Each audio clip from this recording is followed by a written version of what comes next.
es la distribución de probabilidad utilizada por excelencia en los distintos métodos estadísticos que nosotros conocemos.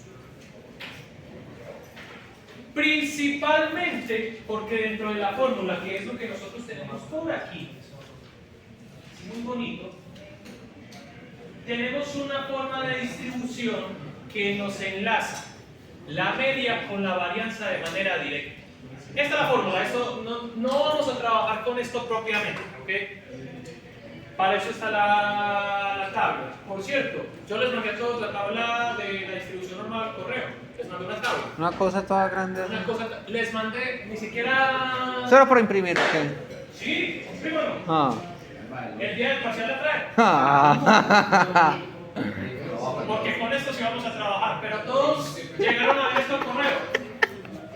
Yo se los mandé, revisen el correo ahí un momentico, están ustedes. Si les pasa, muchachos, espérense pues. Si no, Sí, si no, sí, se los sí. envío ya. Sí, sí. Llegó. Estadística uno de los jueves, recursos, distribuciones de probabilidad, claro.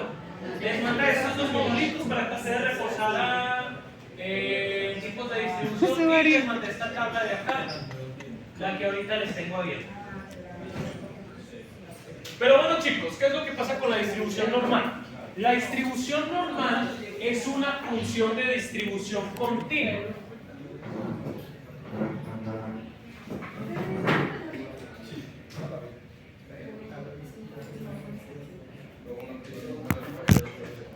Vuelva de loco.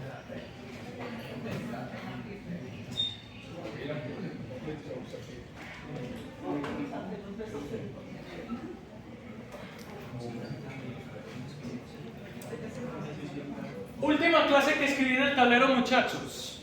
Y por fin descubrí el truco del tablero. El tablero es clasista, solamente le sirven los marcadores nuevos. Sí. Resulta, chicos, que el modelo de distribución normal es el modelo de distribución de probabilidad más utilizado de forma continua. ¿Cómo así que continua? Pues chicos, ¿ustedes se acuerdan de la clase pasada qué fue lo que vimos? Solo vimos dos cositas. Poisson y binomial. Y vimos la hipergeométrica, pero la hipergeométrica por encimita, no lo aplicamos. Hipergeométrica no entra en el examen. ¿Quién dijo que sí? Pero no, las tres. Vimos las tres, pero hipergeométrica no entra en el examen. Solo Poisson y binomial. Hipergeométrica les expliqué el contexto, pero no entra en el examen. Solo Poisson y binomial. Pues chicos, con esas dos, nosotros teníamos la característica de que la variable aleatoria, es decir, x como variable aleatoria, era discreta. Es decir, yo estaba contando un resultado. Por ejemplo, nosotros hicimos ¿cuál ejemplo? El de las casas. Sí. El de las casas con televisión. Bueno, Con celular. con celular. Del 8%. En ese caso, yo contaba cuántas casas de cuántas tenían como tal celular. Es decir, si eran 7 de 12 a las que iba, si eran 9 de 12 a las que iba, si eran 11 de 12 a las que iban, o las 12 o ninguno. Pero lo estaba contando. De ahí, chicos, de que nunca a mí me daban números negativos, solamente números positivos. ¿Listo? Ahora, ¿qué es lo que pasa con las distribuciones continuas? De que en realidad nosotros estamos haciendo el análisis sobre una X que puede tomar cualquier valor.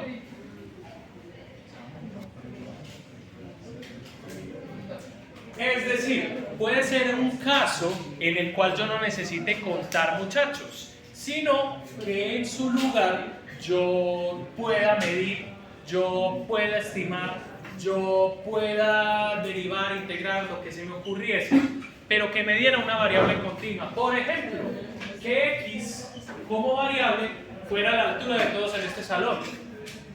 Chicos, en el caso más extremo, pues yo puedo entender de que la altura promedio aquí no esté ni menor a 160 centímetros o hay alguien aquí de menos de 1,60 m. Sí. Bueno, de 1,50 m para arriba. Y no mientas, yo sé que usted mide 1,62 m. De 1,60 m para arriba a 1,90 m, en ese rango cabemos todos. Entonces tengo 30 valores discretos, unos 60, 61, 62, 63. Sin embargo, en el caso más extremo de las mediciones, resulta que yo puedo contar milímetros, yo puedo contar micrómetros, yo puedo contar medidas pequeñísimas, en el sentido de que puedo tener un valor cualquiera infinito. Entonces, chicos, ¿qué es lo que pasa con las variables continuas? Que yo no determino la probabilidad de un valor cualquiera. Es decir, yo no estoy determinando si x es exactamente 3.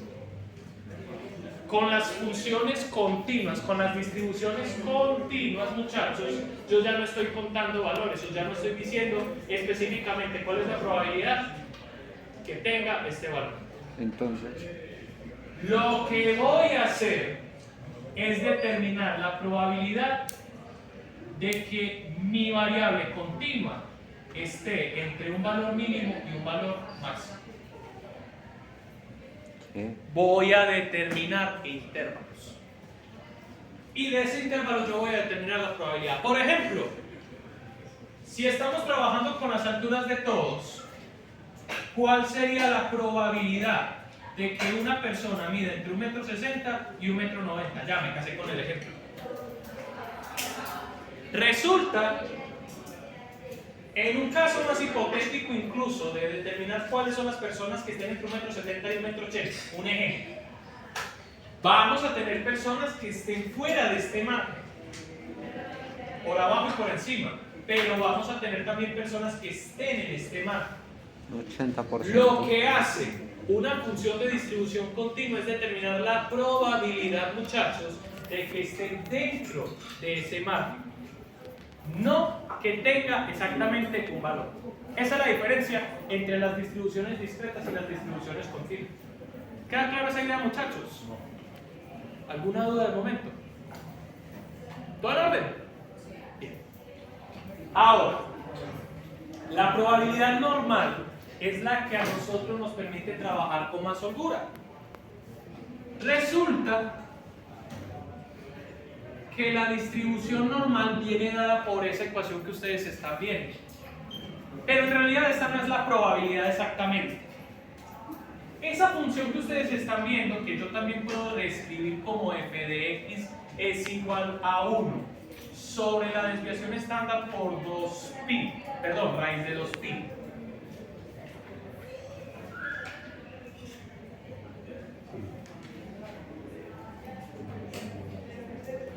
Por el número namperiano, que ese ya lo vimos la clase pasada, es el mismo de la distribución de Poisson. Todo esto elevado a la menos un medio sobre x menos la media, todo esto al cuadrado, sobre omega al cuadrado. Esta es otra manera de escribirlo, pero es lo mismo, chicos. Miren que aquí tengo este 2 dividiendo, solo que me llevé este 2 de aquí afuera que está dividiendo y lo puse a multiplicar como menos un medio. Esta, chicos, es la fórmula de la curva normal, no de la distribución. Y la curva normal, chicos, se ve más o menos así. Es una campana. Es la campana de Gauss. Pero ojo, esa es la fórmula.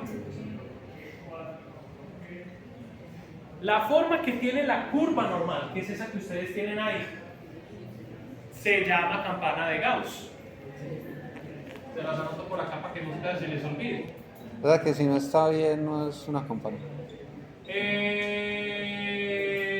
Pues, ¿cómo así? Si no está bien, no es una campana. Me quedé blanco. Bueno. Se están aprovechando de que el profe tiene sueño. Bueno, chicos, ahora, esa es la curva. Nosotros realmente no trabajamos con esta fórmula. ¿Por qué? Porque nosotros, acuérdense lo que estamos diciendo aquí, no estamos trabajando con la probabilidad de un valor exacto. De que un valor sea, por ejemplo, que la altura del ángel sea 1,72 m. No, cuando estamos hablando de variables continuas eso no nos interesa. Pero, decir que esté entre 1,70 m y 1,73 m, ahí sí. estamos trabajando con este tipo de distribución. ¿Qué es lo que pasa con esa curva, chicos? El punto más alto de la curva siempre va a coincidir con un valor. Y ese valor dentro de estadística, adivinen quién es. La mediana. La media. La media. La media. De hecho, aquí es donde va la primera característica bacana de la curva normal. La media, la moda y la mediana son el mismo número, coinciden. Primera característica, primera propiedad que tienen esto. Es decir, vamos a ir copiando por acá propiedades mientras hago la lluvia de ideas. La primera es que la media, la moda y la mediana coinciden en el mismo número. Exactico el mismo número. Chicos, me devuelvo a lo primero que nosotros trabajamos. ¿Ustedes se acuerdan del coeficiente de asimetría de Pearson? Sí. ¿Me recuerdan cómo va? Eso era, lo voy a anotar por aquí. Eso... La fórmula no. La teoría me decía, bueno, me voy a enfocar en la teoría. La teoría a mí me decía que si era un número positivo estaba sesgado hacia la izquierda, que si era un número negativo estaba sesgado hacia la derecha, y que si era cero exactico estaba coincidente. Pearson, son puntos. Hacia la izquierda. No, hacia la derecha. Si es positivo hacia la derecha, si es negativo hacia la izquierda, si es cero exactamente en toda la mitad. Pues resulta, chicos, de que la distribución normal es el caso ideal en el cual la media y la mediana coinciden. Por lo tanto, el coeficiente de kurtosis, perdón, el de kurtosis no, el de Pearson de esta curva siempre será. Es el caso ideal. Ahora, aquí sí funciona el coeficiente de kurtosis. Aquí sí va a tener sentido lo de leptocúrtica, platicúrtica, mesocúrtica, cada uno de los casos que nos da el coeficiente de kurtosis a nosotros. Pero eso nosotros los encontramos precisamente para determinar si los datos que nosotros estamos recuperando, y aquí es donde entra todo lo que trabajamos en estadística, todos los parámetros que nosotros encontramos eran para ver si los datos que nosotros recogíamos se trabajaban con una distribución normal. Aquí está el primero, la media. Ahí les estoy mostrando el segundo, el coeficiente de Pearson. Si es cero o muy cercano a cero, se puede trabajar con una distribución normal. Kurtosis me va a decir si es leptocúrtica o platicúrtica, o mesocúrtica en el caso ideal. Pero aquí es donde empieza a entrar realmente lo importante. Aquí tengo la curva. Estamos hablando de probabilidades. Chicos, yo se los dije en la clase pasada, la antepasada, y yo creo que incluso cuando estábamos hablando de probabilidades cerradas. Muchachos, ¿cuánto tiene que ser la sumatoria de absolutamente todas las probabilidades en un espacio discreto? 1. 1. Perfecto. Pero aquí es donde entra lo bacano. Resulta que las probabilidades, como se las estoy mostrando aquí, son el espacio entre dos intervalos. Y la curva normal a nosotros nos sirve precisamente porque toda el área debajo de la curva normal siempre sube. Eso significa, chicos, el término realmente técnico sería que la integral de todas las probabilidades es 1, pero ustedes no vieron cálculo integral. Este término, olvídense incluso que lo vieron. Realmente es que el área de toda la curva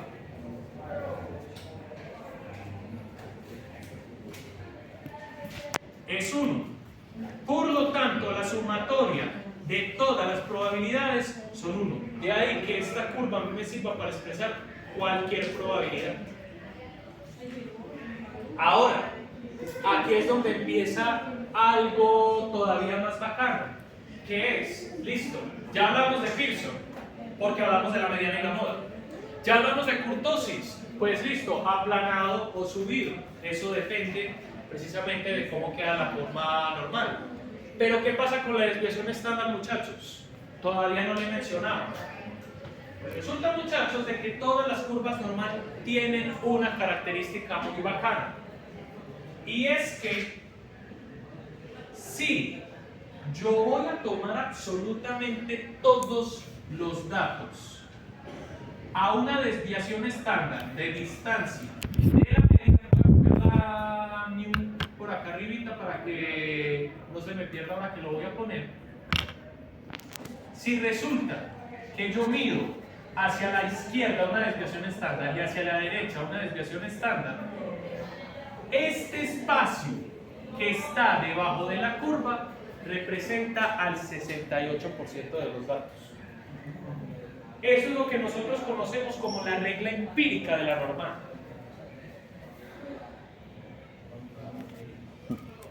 Y es que los datos están perfectamente distribuidos a través de toda la normal, partiendo de la media a través de sus desviaciones estándar.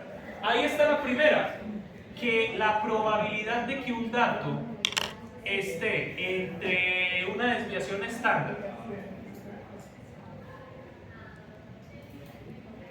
para la izquierda y otra desviación estándar hacia la derecha es el 68%.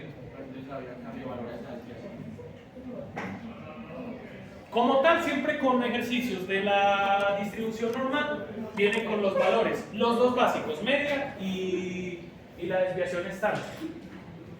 Más algún valor X que vengan siendo estos límites que les estoy diciendo aquí. Es más, voy a poner la regla empírica por acá arriba.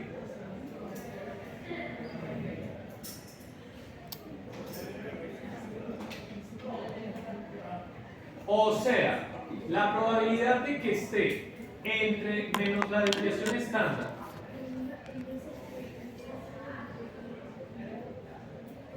y a una desviación estándar, ojo, a partir de la media, resulta que eso tiene el 68% de los datos o 0.68. ¿La mejoramos, muchachos? Sí. Si me voy y tomo en su lugar esta vez dos desviaciones estándar, una hacia la izquierda y otra hacia la derecha,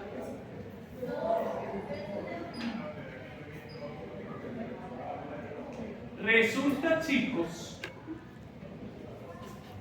que vamos a tener al 95% de las probabilidades.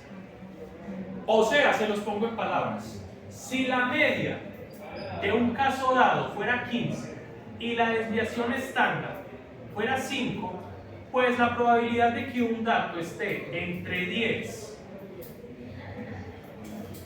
y 20 sería del 68%. En este caso, si estuviera entre 5 y 25, sería del 95%. Y la última, que es que si la probabilidad estuviera entre menos 3 veces la desviación estándar y 3 veces la desviación estándar, significa que tengo al 99% de los datos. Es decir, todos los datos que estén a partir de la media, más allá de 3 desviaciones estándar hacia la derecha o 3 desviaciones estándar para la izquierda, literalmente sobran. O son tan raros que uno ni siquiera los toma en consideración. Aquí es donde entra el primer tema de pronto en el que ustedes van a utilizar la distribución normal en estadística inferencial, que eso viene siendo, dado en intervalos de confianza, cómo eliminar todos los datos que estén, incluso desde 2 desviaciones estándar, de aquí para la derecha y de aquí para la izquierda, para quedarme con los datos más importantes. O sea, el 68%. El 95%. El 68% es útil, de hecho es lo más central. Es más, vean que prácticamente son 2/3 de toda la distribución. Pero si quiero deshacerme de los datos realmente irrelevantes de la segunda desviación estándar hacia la derecha y hacia la izquierda. Ahora, esta regla empírica, muchachos, funciona de manera general para cualquier distribución normal. Sin embargo, los ejercicios por lo regular, o los casos que nosotros veamos de análisis a través de la distribución normal, no van a ser tan condescendientes de darnos mágicamente, listo, una media de 15, una desviación estándar de 5 y vea, encuentra entre el 10 y el 20. O incluso encuentra entre el 10 y el 15. Porque se me olvidaba un detallito. De hecho era cuarto. ¿Qué me pasó? Sé estadística, pero se me olvidó contar. Cuarto, que la curva normal es simétrica.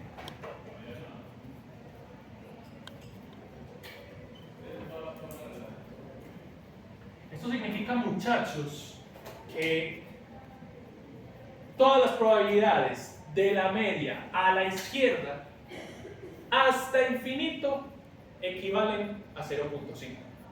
Y toda la probabilidad desde la media hacia la derecha, todo equivale a 0.5. Se las anoto ahí como para que la tengan ustedes. Entonces, la probabilidad de que x sea menor o igual a mu y la probabilidad de que x sea mayor o igual a mu, ambas son la mitad.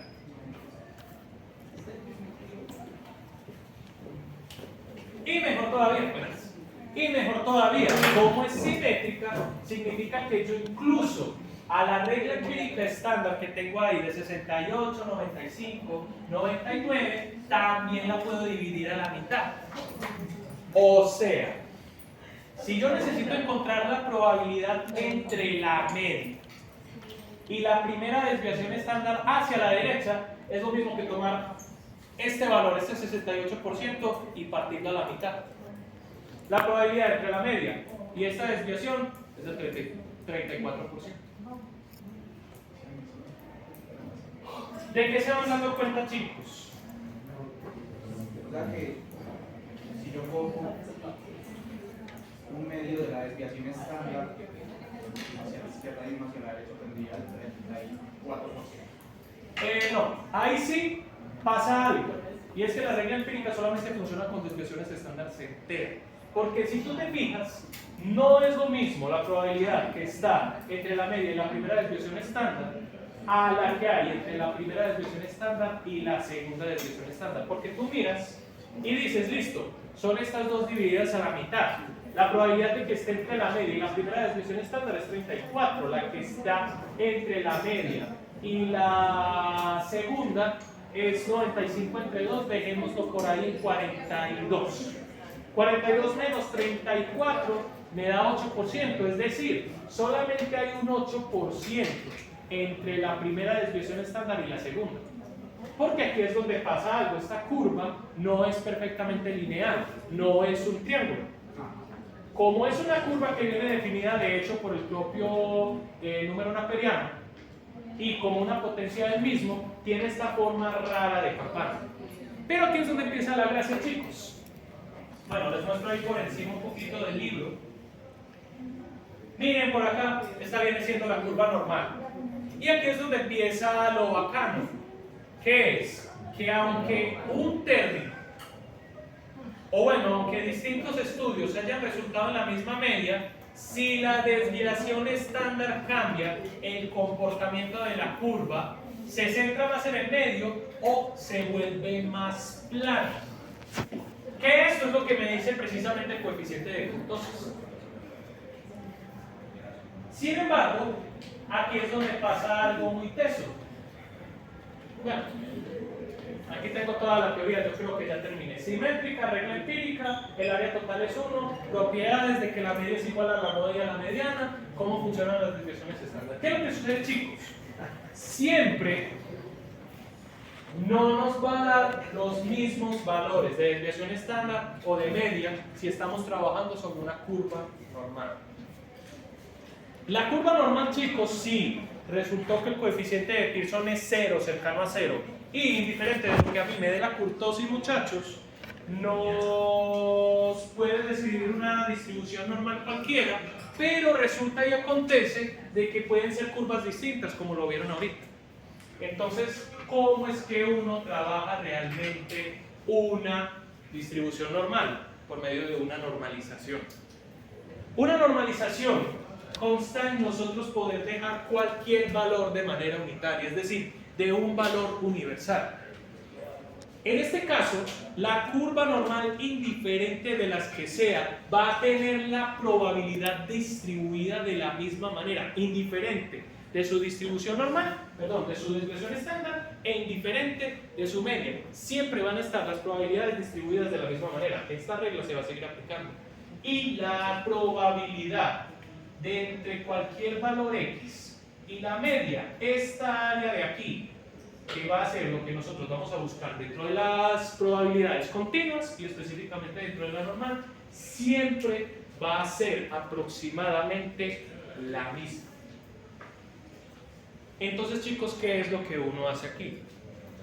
Nosotros vamos a convertir la distribución normal, indiferente de la que sea, en una distribución normal que tenga. Creo que me toca borrar este pedacito de acá, que era solamente el ejemplo.